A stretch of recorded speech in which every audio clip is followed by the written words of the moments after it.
മക്കയിലെ കാറ്റിൽ തക്ബീർ ഒലികൾ മുഴങ്ങുകയാണ്. കരയിലൂടെയും കടലിലൂടെയും ആകാശത്തൂടെയും പുണ്യഭൂമിയിലേക്ക് ഒഴുകിയെത്തിയ തീർത്ഥാടക ലക്ഷങ്ങൾ. വർണ്ണവർഗ വിവേചനങ്ങളില്ലാതെ എത്തിയ ദൈവത്തിന്റെ അതിഥികൾ.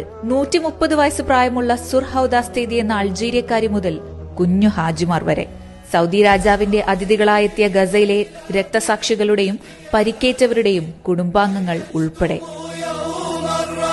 മുൻപൊരിക്കലും മക്കയും മദീനയും കണ്ടിട്ടില്ലാത്ത പഴുതടച്ച സുരക്ഷ. പൊള്ളുന്ന വെയിലിൽ തണലാകാൻ വോളണ്ടിയർമാരുടെ കരുതൽ.